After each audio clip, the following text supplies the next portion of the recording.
All right, well, we have a new Yeat album titled Lifestyle. Noah Oliver Smith coming through with a new album pretty soon, within the release of 2093. I mean, that was just fucking earlier this year. So, oh yeah, that was, yeah. Which, I mean, I really loved that project. That was quite good. I sort of wonder if he's going to be as kind of like out there and progressive on this new album, though, because I feel like the whole LYFE,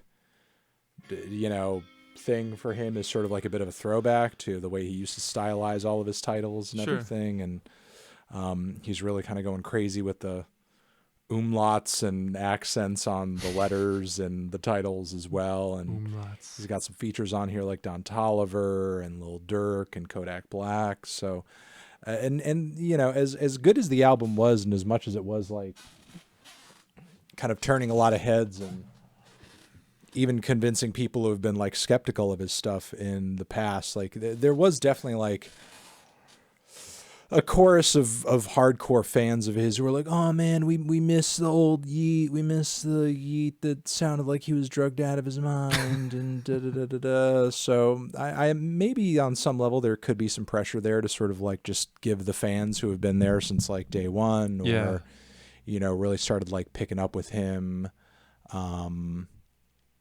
around like 2 Alive, sort of what they want. So I don't know. We'll see. I haven't heard the project. I don't know what to sort of think yet. So I'm sure lots of people in chat have, and they already have an idea as to where he's going with this record. I don't. So we will give some tracks a shot and see. I mean, one issue that I did have a lot with a lot of his older tracks is that they kind of dragged on and they were super long.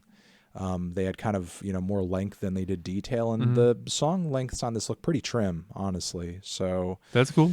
Nothing's going to overstay its welcome for sure. Yeah. So I guess we'll see. We're going to start with the opener, Geek Time, and see what we're all geeked about. Geek. Ba-bam. You ain't compared to us. You never say we get your truck. We gon' call police. Why the fuck you fall? How the fuck you die? Turn it in the swing. We stay up on seasons for the win. You ain't compared to us. Compromise, I ain't making rules. You ain't compared. Sorry. I was just saying the instrumental could have done something. It was just a little repetitive. Even if I thought the mix was good. I liked that little arpeggio. Yeah. It sounded like I was fucking, in a ghost town in Pokemon. And I was ready to catch a Ghastly. Yeah, it was cool.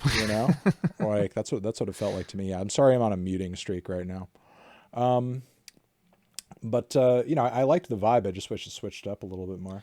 Yeah, it was fine. But still, if it went past 3 minutes, it really would have been torture. Yeah, right. All right, let's hear this next one, STFU. This one's even shorter. It's not even 2 minutes. Damn, so okay. This one's definitely not going to overstay its welcome.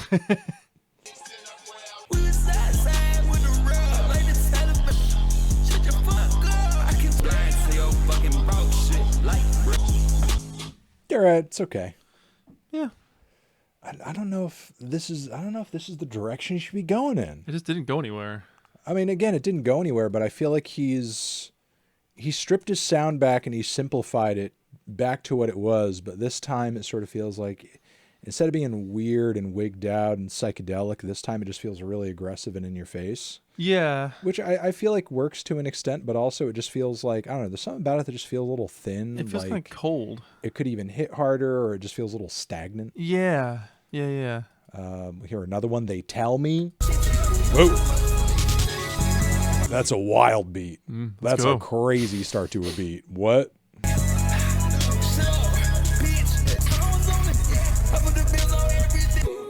Follow me, got you pushed down in the deep. I like songs, but it's why you stand on me. At the Maybach, put on me. Yeah, you like it. I'm sorry, if a cigarette made music, this is if a vape pen made music. Okay, stop. I did love that beat though. That was drippy. That was wild. The bass on that, the compression on that was crazy. And I feel like it just had more layers to offer. There was more thickness there. It was odd. Okay, fine. We'll play Orchestrate. Here we go. What else? Yeah, you on different climates. Where you at the club? Look at my show, at least just do it right. Yeah, I ain't trying.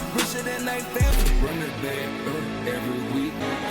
Okay, cutting it there, but I'm liking that rock direction.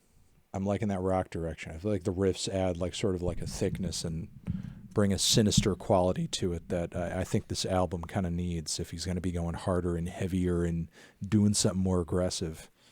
Some sharp guitars. Oh yeah, and which he's been kind of flirting with before on like some previous non-album singles, or at least one. So it's cool to hear it executed better here, because that track was pretty terrible, at least from what I can remember the last time I heard him try something like that. Yeah. The album's sounding somewhat interesting. We could try Gone for a Min, because people keep mentioning that one. Here we go. What's the rush for a minute with me? Maybe I'm bad for wait for a minute now. Time to make the switch. They don't photo data. Are we flying so you know I'm on the hell of time? Yeah, we crushing. Okay, we could do Forever Again. That was good.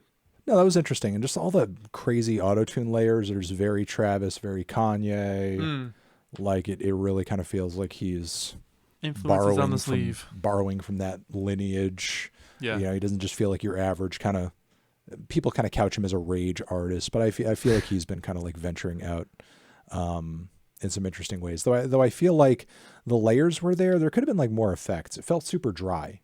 Yeah. You know, like more reverb, more something. It was pretty straightforward. Just to make it sound kind of big. Yeah. Okay. I can see that. Forever Again. We'll try that one.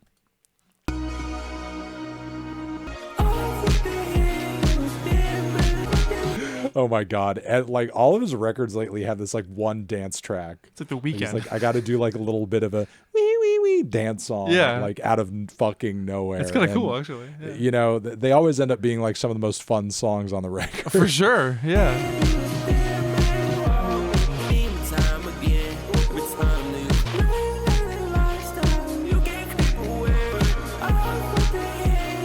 Keep your same. All right, we could have used more variety.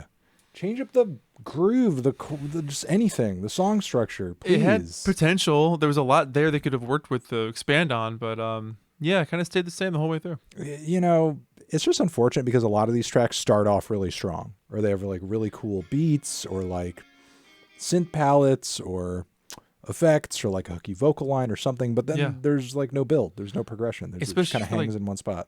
For like the chorus, make that thing explode and bring it back down again. It's fine. It wouldn't be too hard to do. We could try the we already heard the FKA Twigs earlier. You are very late to the stream. Speedball. We could try that one. Here we go.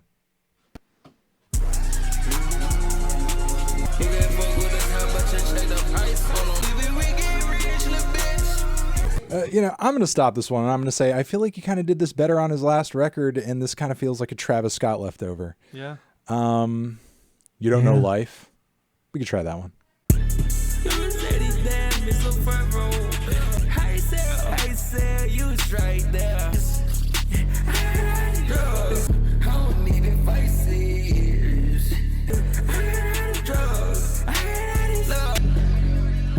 All right. I feel like the album's starting to paint itself into a corner a little bit. Yeah, it's gonna get samey here. Even though my brother here says that song was hard as ASF. Oh, jeez. Instant LOL says hard ASF, man. Okay. I don't know.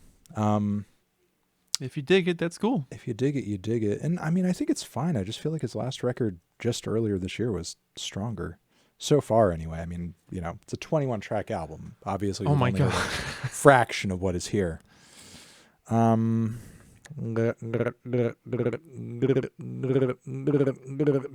want to hear the title track, Lifestyle, with Lil Durk on it. Here we go. Life. They're the youngest, we them goats. Yeah, big trenches, I grew up off Keith.